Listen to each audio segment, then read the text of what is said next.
इटावा पृथ्वी के भगवान कहे जाने वाले डॉक्टर लोगों को जीवन देने का कार्य करते हैं। रामनगर स्टेट बैंक के पास दिव्यांशी हॉस्पिटल प्राइवेट लिमिटेड में पेट दर्द की गंभीर समस्याओं से पीड़ित वृद्ध को उपचार के लिए भर्ती कराया गया था, जिसके पेट में काफ़ी परेशानी हो रही थी। जब डॉक्टर MS पाल ने उसे देखा तो उन्होंने अपने डॉक्टर साथी SS गुप्ता से परामर्श किया और मरीज के पुत्र को सारी समस्याएं बताई और जल्द ही ऑपरेशन की बात कही और पूरी समस्या मरीज के पुत्र को बताई। पुत्र की सलाह एवं सर्जन MS पाल तथा उसके साथ ही SS गुप्ता उसे ऑपरेट किया। स्वस्थ होने के बाद मरीज रामललित नेपाल निवासी वसैत किसनी मैनपुरी उम्र 65 वर्ष ने बताया कि वह काफ़ी दिनों से पेट के दर्द, पेट फूलना, गैस नापास होना समस्याओं से लेकर परेशान था और कई जगह अपना इलाज करा चुका था। इलाज से लाभ नहीं मिला। ऑपरेशन के बाद उसे काफ़ी आराम है और उसने डॉक्टर को धन्यवाद दिया। इटावा से स्टेट हेड विनीत कुमार की रिपोर्ट। दादा क्या नाम है आपका? रामललित। क्या बीमारी थी आपको, किस प्रकार से यहाँ पर? हमारे साहब दर्द बहु पायना, दर्द बहु हाल ही भाई बच्चन गांव डॉक्टर बराबर बोतल लगाई ना ही आराम साहब बहु, फिर किसी नहीं लाई, किसी नहीं मान चाट बोतल चढ़ाई ना ही काम आप भाई, फिर लाई सैंपई साहब माने गई हमें ब्लेड चाहिए तो हमने साहब हम ब्लेड नहीं दे, मैं पैर आके तो लग गया हमारे बच्चा हैं छोटे छोटे ने बात। फिर यहाँ दीपू तो फ़ोन करो, फिर दीपू ने कही हम व्यवस्था सारी करें चाचा तुम यहाँ आइए, फिर यहाँ आइए तो हमारी सब व्यवस्था भाई फिर डॉक्टर साहब बुलाओ, ऑपरेशन साहब हमें आराम मिले। ऑपरेशन के बाद अब आप कैसे हैं? अब सही है साहब। तो क्या कहेंगे डॉक्टर साहब के बारे में और यहाँ के स्टाफ के बारे में? हाँ सब जगह साहब बहुत बढ़िया, अच्छा काम किया। हाँ अच्छे काम करो साहब। डॉक्टर क्या नाम है? मेरा नाम डॉक्टर SS गुप्ता है। डॉक्टर साहब एक आपके साथ क्रिटिकल केस जी आया था जी, आपने उसको ऑपरेट किया, क्या स्थिति थी इसकी, उसके बारे में विस्तार से बताइए। ठीक है। ये आए थे हमारे पास पेट दर्द लेके। पेट दर्द को देखते हुए हमें देखा तो हमें ये पता लगा कि इनकी आंतों में रुकावट, पेट फूला हुआ था, रुकावट था और रुकावट के कारण इनकी हालत जो थी वो काफ़ी ख़राब थी, जिसको हम इमरजेंसी कंडीशन बोलते हैं। तो इनको इमरजेंसी में ऑपरेट किया गया, लेप्रोटमी की गई। लेप्रोटमी करने के बाद ये पता लगा कि इनकी जो आंत का छोटी ईंत का काफ़ी बड़ा हिस्सा, तकरीबन 5 से 6 फुट का हिस्सा गैंग्रीनस हो चुका था, काला पड़ चुका था।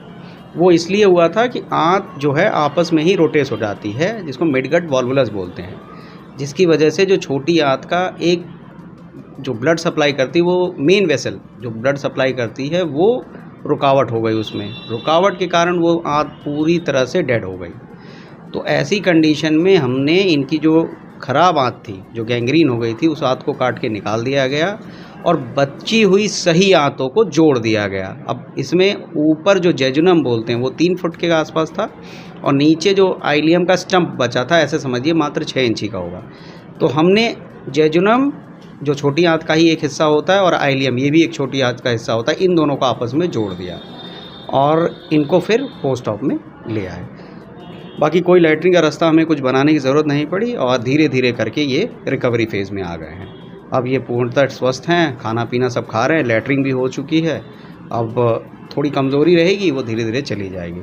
अन्यथा जो सर्जरी जो थी हमारी पूर्णतः ओके रही, मरीज़ के पॉइंट ऑफ व्यू से भी और हमारे पॉइंट ऑफ व्यू से भी। डॉक्टर साहब आंत का इतना बड़ा हिस्सा निकाल लिया गया, क्या आगे भविष्य में कोई भी मरीज को कोई प्रॉब्लम उससे आ सकती है? बिल्कुल। इसमें क्या होता है कि आंत का एक बड़ा काम होता है, जो भी हम कोई चीज़ न्यूट्रिशन जो लेते हैं, न्यूट्रिशन मतलब कोई भी चीज़ खाते हैं तो शरीर उसमें से न्यूट्रिशन ले लेता है और जो चीज़ वेस्ट हो जाता है वो मल के रास्ते निकल जाता है, मल के रूप में। तो अब इनके साथ ये दिक्कत क्या रहेगी कि चूँकि इनका आंत का हिस्सा छोटा हो चुका है तो इनको लैट्रिन जो है जल्दी आएगी और इसमें एक दिक्कत होती है जिसको बोलते हैं माल एब्जॉर्प्शन सिंड्रोम। इसमें क्या होता है कि जितना भी न्यूट्रिशन लेंगे वो पूर्णतः शरीर को नहीं मिलेगा। दूसरी चीज़ क्या होगी इसमें कि जब ये खाएंगे कोई भी चीज़, इसमें इनको ऐसी चीज़ खानी है जो ऑलरेडी प्री डाइजेस्टेड हो, मतलब पका हुआ खाना, जो आधा तो पक्के डाइजेस्ट हो जाए और बाकी पेट डाइजेस्ट कर पाए। ये कच्ची चीज़ या कोई ऐसी हार्ड चीज़ें लेंगे तो वो पचा नहीं पाएंगे, वो लैट्रिन के रास्ते इनको जल्दी से निकल जाएगा। तो थोड़ी सी इनको विटामिन, जूसेस, मतलब इनका थोड़ा ध्यान रखना पड़ेगा इन सब चीज़ों के लिए कि न्यूट्रिशन वाली चीज़ें ज़्यादा मिले। डॉक्टर साहब, इस तरीके के मरीजों के लिए आप क्या दिशा निर्देश देना चाहेंगे? ऐसे मरीज़ों के लिए जो छुट्टी के बाद जब ये घर जाते हैं तो इनको विशेष ध्यान ये देना है कि चूँकि आंत का हिस्सा बहुत छोटा हो चुका है, तो ऐसे मरीज़ों में इनको बीमार पड़ने की संभावना ज़्यादा होती है, कमज़ोरी आने के चांसेस ज़्यादा होते हैं। तो ऐसे मरीज़ पौष्टिक आहार लें, आहार को छोटे छोटे मील्स में खाएं। मतलब ये है कि एक साथ जैसे 3 बार भोजन करते हैं, सुबह दोपहर शाम, ऐसा ना करके ये लोग थोड़ा थोड़ा करके भोजन लें। ठीक, थोड़ी थोड़ी मील्स लें, छोटे छोटे मील्स लें, 1 रोटी खाएं, फिर आगे चल के कुछ और स्नैक्स मतलब दही लें, छाछ लें, फिर कुछ और फल खाएं। तो थोड़ा थोड़ा अपने खाने को बांट दें। 3 के बजाय अपने खाने को ये लोग 6 बार 7 बार इस तरह से हिस्सों में खाएं तो शरीर को ज़्यादा पौष्टिक मिलेगा। इसके अलावा और कोई बीमारी रहने की संभावना रहेगी और कोई प्रॉब्लम हो सकती है फ्यूचर में? आंत रिलेटेड नहीं, अब तो नहीं होनी चाहिए ऐसा लग रहा है, क्योंकि आंत हमने जब पूरी खोल के जब ऑपरेशन किया था तो हमें और कोई बीमारी नज़र नहीं आई, ना छोटी आंत में ना बड़ी आंत में।